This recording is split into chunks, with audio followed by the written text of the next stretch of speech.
Hello बच्चों, क्या हालचाल। एकदम बढ़िया। आज की क्लास में हमें पढ़ना है हमारा सर्किट थ्योरी एसी का लेक्चर नंबर 3। आई होप कि लास्ट क्लास में हमने पढ़ा था आरएमएस वैल्यू का हमने न्यूमेरिकल्स भी किए थे, कॉन्सेप्ट भी कंप्लीट किया था। आई होप आपका वो कॉन्सेप्ट अच्छे से क्लियर रहा होगा। और अगर फिर भी कोई डाउट है देन कमेंट सेशन में आप कमेंट करके अपना डाउट ले सकते हो। और अगर आपने वो लेक्चर अभी नहीं पढ़ा है देन अपने यूट्यूब सर्च बॉक्स में ओपन करना है सीपीआर के classes lecture number 3 AC alternating current.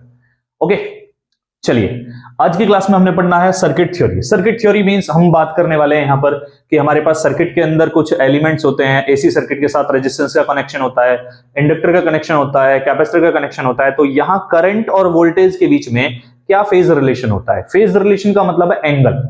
Angle कैसे डिफर करता है, क्या एंगल सेम चलता है या डिफर करता है। आज की क्लास का कॉन्सेप्ट हमारा यही रहने वाला है। ठीक है, तो चलिए शुरू करते हैं क्लास को। तो सबसे पहले हम बात करने वाले हैं AC circuit containing R only. R का मतलब क्या है, रेजिस्टेंस। तो सबसे पहले क्या कर रहे हैं, सबसे पहले हमारे पास होगा कोई रेजिस्टेंस हमने कंसीडर किया, ये हो गया आर। और यहां पर ये हमारे पास हो गया हमारा कोई अल्टरनेटिंग सोर्स। इमेजिन करते हैं अल्टरनेटिंग सोर्स ने जो करंट प्रोवाइड किया दैट इज योर आई। तो यहां पर अगर हम वोल्टेज सोर्स हमारा है then V is equal to V not sine omega t. ठीक है, आर हमारा रेजिस्टेंस है, V is equal to V not sine omega t हमारा एसी सोर्स है। एसी सोर्स ने जो सप्लाई प्रोवाइड किया सर्किट को, जो वोल्टेज प्रोवाइड किया that is your V is equal to V not sine omega t. ठीक है, चलिए अब हमें बात करनी है किसके बारे में, करंट के बारे में। तो हम लिखते हैं एज V इज इक्वल हमारे पास है V not sine omega T. Imagine करते हैं दैट इज इक्वेशन नंबर 1। हमें कैलकुलेट करना है करंट। तो करंट का फॉर्मूला क्या होता है, ओम्स लॉ कहता है भी current is equal to V by R। अब यहां पर वोल्टेज है, हमारे पास रेजिस्टेंस अवेलेबल है, सीधा फॉर्मूला सॉल्व करना है। ठीक है, देन हमारे पास क्या बनता है, V is equal V not sine omega t divide by R। तो यहां से इमेजिन करते हैं let V not by R is equal to your I not. और I नॉट जो होगा आपका, आप इसे बोलोगे या तो peak value of alternating current,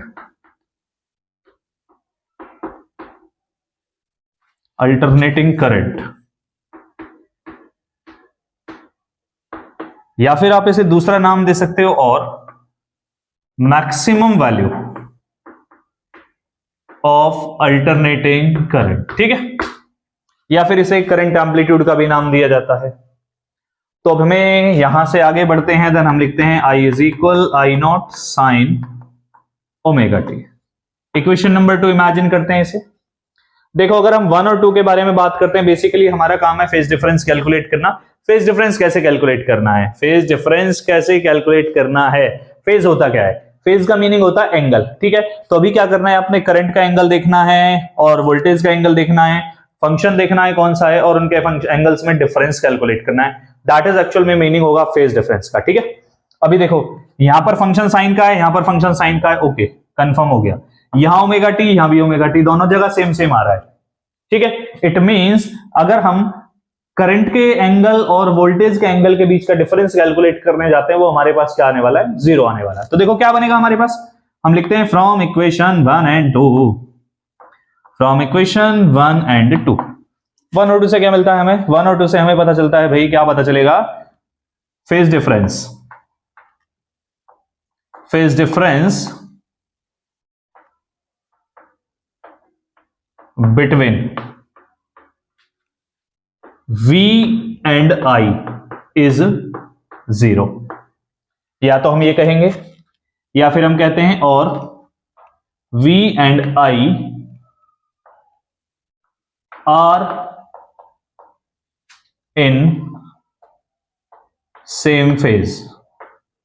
V और I जो है दोनों के दोनों सेम फेज में, एक ही फेज में है। ठीक है, तो याद रखना जब सर्किट के अंदर करंट और वोल्टेज का फेज डिफरेंस 0 होगा, एसी सर्किट में अगर करंट और वोल्टेज का फेज डिफरेंस 0 है, इसका मतलब जो हमारा सर्किट है उसे हम बोलते हैं प्योरली रेजिस्टिव सर्किट। ठीक है, याद रखना फेज डिफरेंस अगर हमारा 0 आता है करंट और वोल्टेज का, देन सर्किट हमारा कौन सा कंसीडर किया जाएगा, प्योरली रेजिस्टिव सर्किट। याद रखनी है ये बात आपको।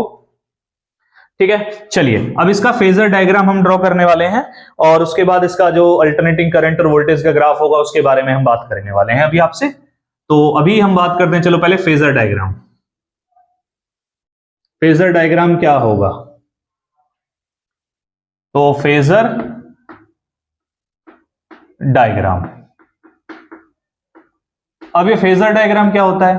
फेजर डायग्राम का बेसिकल मीनिंग होता है हमारा कि करंट और वोल्टेज के बेसिकली हमारे पास जो रोटेटिंग वेक्टर्स होंगे, उन रोटेटिंग वेक्टर्स का जो एंगल हम रिप्रेजेंट करने वाले हैं, उन रोटेटिंग वेक्टर्स की वेरिएशन जो हम रिप्रेजेंट करने वाले हैं, जिस डायग्राम का यूज करते हैं वेरिएशंस को रिप्रेजेंट करने के लिए, that diagram is known as your phasor diagram. ठीक है, चलिए अब शुरू करते हैं कहानी को।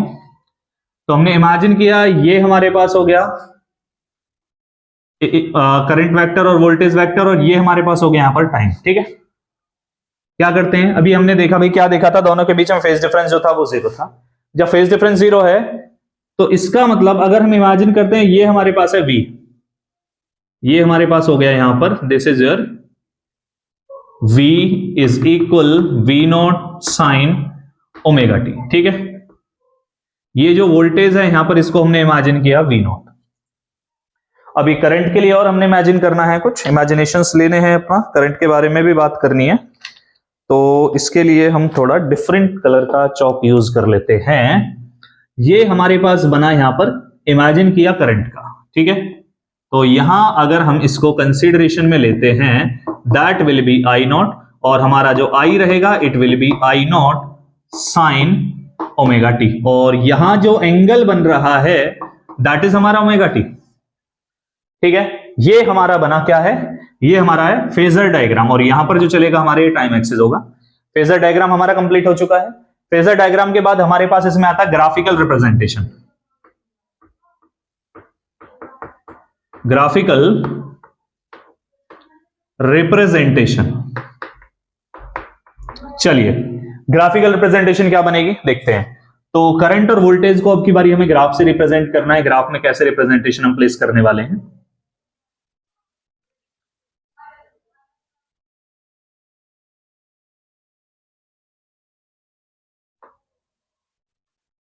इमेजिन करते हैं ये जो है हमारे पास, ये कर्व बेसिकली रिप्रेजेंट कर रहा है हमारा voltage V is equal to V0 sine omega t. ठीक है, ये हमारे पास है हमारा alternating voltage V equal V0 sine omega t. ठीक है, अब हमें करना है करंट का रिप्रेजेंटेशन।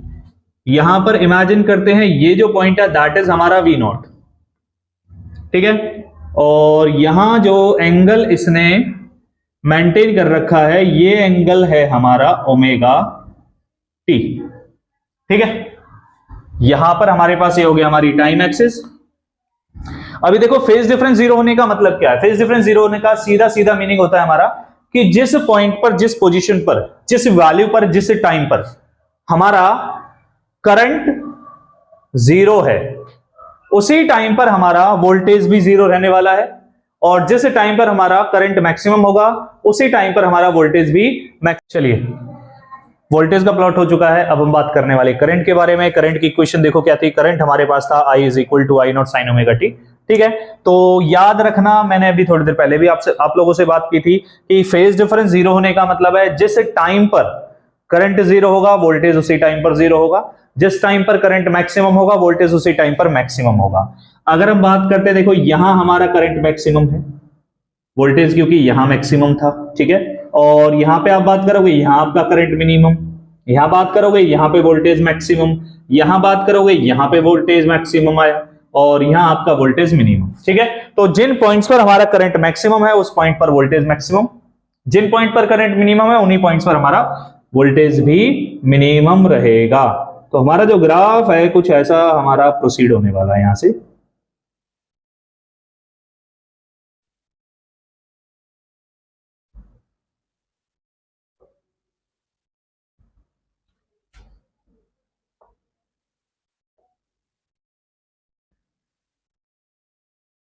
ठीक है, ये हमारा बनता है इसमें, और बेसिकली ये जो कर्व होगा हमारे पास that is I0 sine omega T.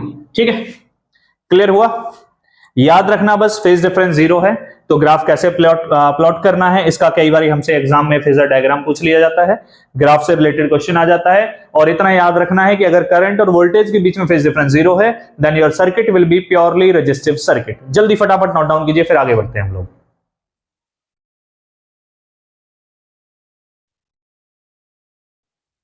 हो गया, चलिए रफ करते हैं। अब इसके बाद इसका एक न्यूमेरिकल हम ले लेते हैं।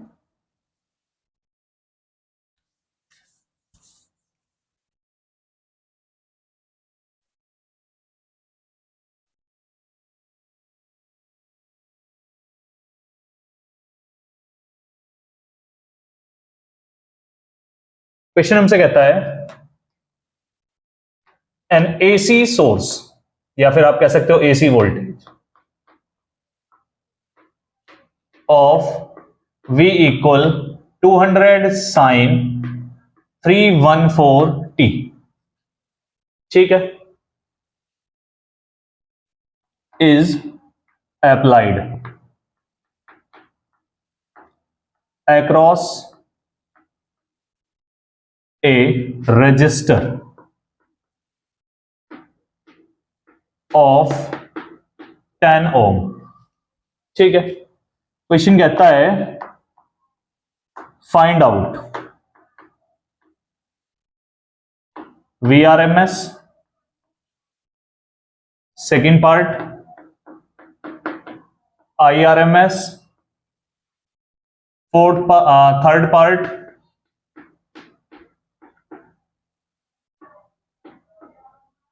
पार्ट हमारे पास आता है, हमें डिफाइन करना है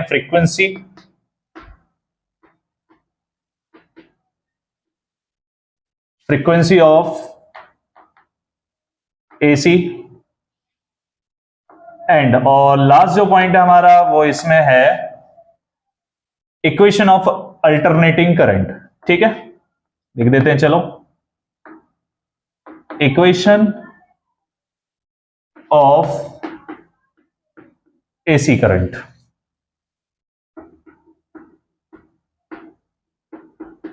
चलिए आंसर बनाते हैं, इसका क्या बनेगा। सबसे पहले क्या करना है, ज्यादा कुछ नहीं करना, सॉल्यूशन करना है। अरे कुछ तो करना पड़ेगा भाई, जब ही तो सॉल्यूशन होगा, ऐसे थोड़ी होता है। नहीं भाई, हम आपकी शक्तियों का गलत से इस्तेमाल नहीं करने वाले हैं। हाँ हाँ हाँ हाँ, क्या करना है, क्या करना है। ओके, सबसे पहले देखो वोल्टेज हमें क्या दे रखा है भाई, V हमारे पास है 200 साइन 314t, ठीक है। क्वेश्चन के पास चलते हैं। क्वेश्चन ने कहा है भाई किसके अक्रॉस लगाना है, इसे किसी रेजिस्टेंस के पास लगाना है, और रेजिस्टेंस की वैल्यू हमारे पास है 10 ओम, ठीक है। आगे क्वेश्चन कह रहा है फाइंड आउट द VRMS निकालना है। VRMS का फॉर्मूला क्या था हमारा, VRMS था, VRMS हमने पढ़ा था V0/√2, ठीक है, ये था ना VRMS। अब V0 के लिए प्रॉब्लम हमारे पास, स्टैंडर्ड इक्वेशन क्या होती है हमारे पास, स्टैंडर्ड इक्वेशन थी V is equal V0 sine omega t, ठीक है। तो जस्ट आप अगर कंपैरिजन करोगे यहां से तो आपको पता चल रहा है V equal 200, V equal V0, इसका मतलब हमें पता चला कि V0 जो है हमारा वो हो गया 200। अभी क्या करना है, VRMS बताना है, तो VRMS कितना आया 200 डिवाइड बाय √2, ठीक है।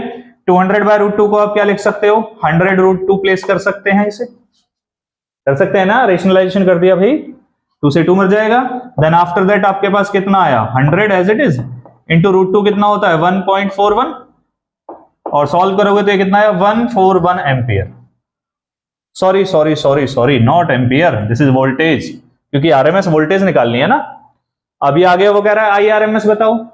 IRMS निकालने के लिए क्या करना है, IRMS क्या होता है, VRMS डिवाइड बाय रेजिस्टेंस।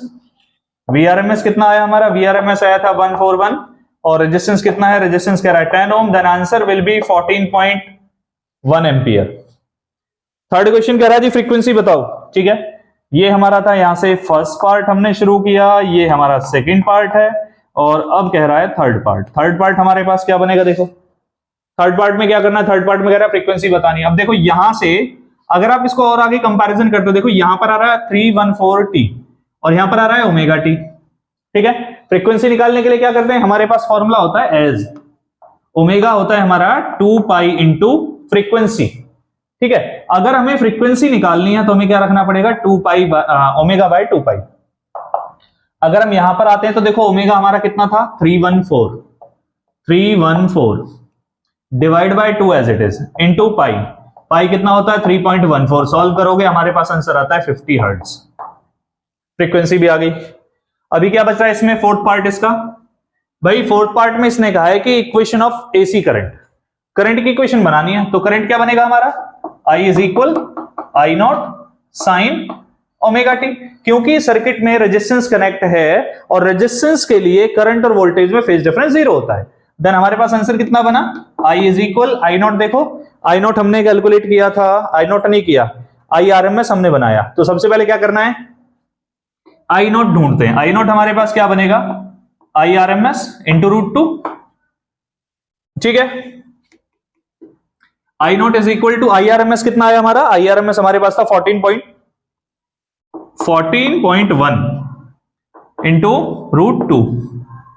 ठीक है, अभी क्या लिख सकते हैं इसे हम लिख सकते हैं 1.41 इंटू 100।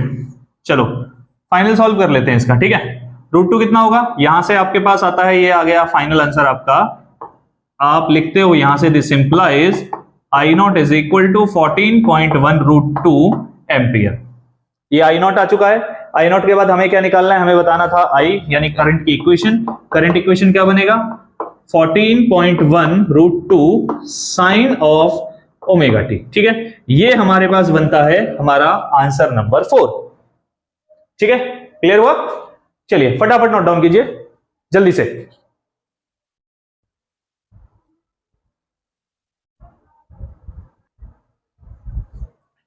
हो गया, चलिए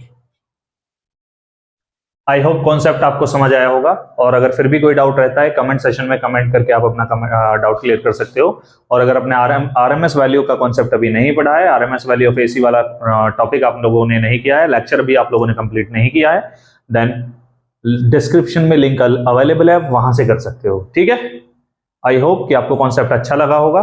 then comment, like, share and subscribe. मिलते हैं नेक्स्ट लेक्चर में नेक्स्ट वीडियो के साथ, जल्दी मिलेंगे अब की बारी।